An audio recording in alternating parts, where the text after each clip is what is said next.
Tom, let's go back to before this move and also Paul George. The thought was that Boston actually wanted both of them. Sign Hayward, worked a deal to get Paul George. He ends up going to Oklahoma City for Victor Oladipo and Domantas Sabonis. Do you think that Danny Ainge could have gotten, or let me rephrase that, do you think the Pacers could have gotten a better deal if they waited to see where Gordon Hayward ended up? Maybe.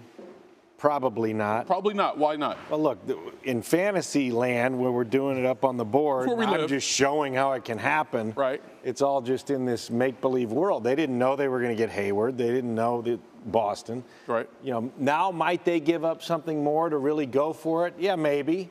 But the Pacers can't wait on that. Had they waited, they'd be sitting here today where all those others offers likely would have gone away, and then you're dealing just with Danny Ainge. The leverage is all gone. You're sort of stuck with Paul George. Plus, if you're Indiana, you're looking to make the move to signals whatever direction you're going in. And they must have liked Oladipo and Montejunas enough to say we get two real players back. Mm-hmm. We're going to build around Miles Turner for the future. We're not going to be this free agent game. We're not going to play that at the big high-stakes level. We're going to just build a team that's going to be competitive in the East. This is my logic on this. And I think, you know, you can bang them around all you want that they didn't get enough. There's no assurance they'd get more today. I really don't know who to believe. I've talked to teams that said they made better offers. I've heard reports, and we've heard that Boston offered all sorts of draft picks. I've heard Pritchard, reference the fact that a lot of these deals that were supposedly offered never actually materialized. I don't think the market for Paul George was that great. Okay, I just don't think the trade market was that great for him because everybody knows that he was going to probably go out to LA in a year. Right. So OKC's thinking we're getting rid of a big contract in Oladipo anyway. We can move on for Sabonis after a year, and maybe we can convince our own guy in Russ. So that made it more of a fit for their gamble with the Thunder.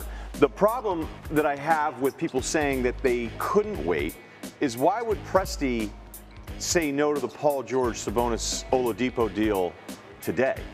Why would he say no to that? He may or may not have. My guess is he put him on the clock. He said, you got the deal until a certain period of time or it's gone.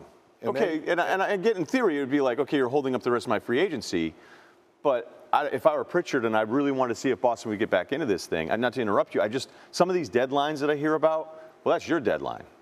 You know, like. Yeah, and what's to say he can't come back and here's the way it works. You are having one-on-one conversations. Mm-hmm. Someone says to you, this is the offer until this time. Do you want it or not? Mm-hmm. That's a deadline. You have a decision to make. You can reject it and wait, or you can accept it. So you talk about it, knowing everything else that's really on the board, and you either take it or you don't.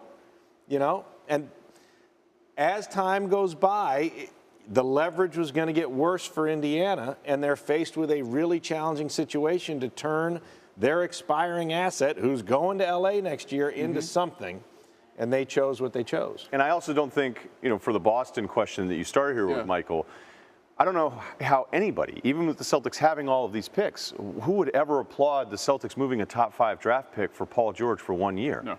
So, he would get crushed for that.